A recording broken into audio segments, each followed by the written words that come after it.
I'd like to call our meeting to order. For more than a year, university trustees have been studying the best way to tell the complete story of Carolina's 221-year-old history.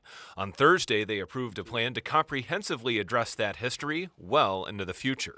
We have a very long and rich history at Carolina, and we needed to find a comprehensive solution to dealing with our names. In a series of resolutions, trustees approved a plan to study the history of buildings and their namesakes across campus and to ensure that all who come to Carolina have a chance to learn that history in full. Throughout this process, we've learned very, very valuable lessons already about our university's past, but now it really is the time to live in this particular moment and make Carolina even stronger in the future. Altogether, trustees approved 3 resolutions on the issue. The first calls for creating historical markers for McCorkle Place and other campus locations, as well as reviewing how the names of buildings, monuments, and other campus areas are presented to the public. The first resolution also requests a study of whether a physical space dedicated to Carolina's history is feasible, and the possible creation of an online course dedicated to teaching the campus community about Carolina's past.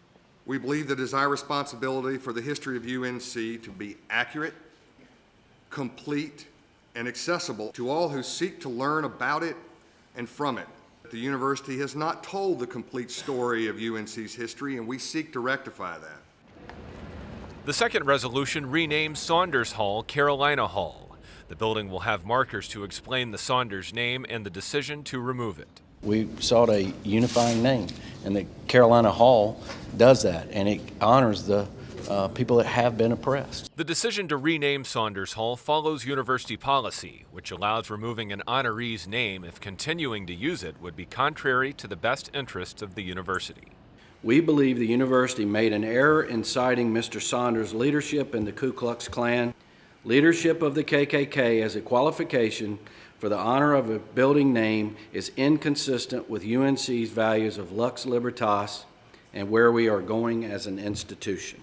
Trustees want to make sure that the conversation and discovery process about Carolina's past has time to take effect, so they also approved a third resolution, which freezes the renaming of campus buildings, monuments, and other locations for 16 years. We picked 16 years because that would give us 4 full generations of students.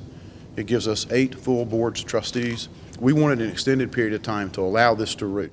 We'll be here 200 years from now, and so 16 years to pause and get this right, we thought was an appropriate thing to do. Chancellor Carol Folt doesn't have an official vote in trustees' proceedings, but she supports the work they're doing. What I keep hearing is what we all agree on, and that is our educational mission and the determination we have to use what's happened this year in a very positive way. In their meeting, trustees also received an update on a brand new program at Carolina, which helps members of the military complete their degrees. UNC Core is a program designed to accelerate the degree path for active duty service members, veterans, National Guard, and reserve members. This is just the beginning. I look forward to coming back, talking about the enrollments, the success stories. If the last 7 days are any indication, this is going to be an incredible program. This meeting was the final one for 5 members of the Board of Trustees. Alston Gardner, Steve Lerner, Sally Shuping Russell, Philip Clay, and Peter Grauer were all recognized for their service. New members of the board will be sworn in when the group gathers in July.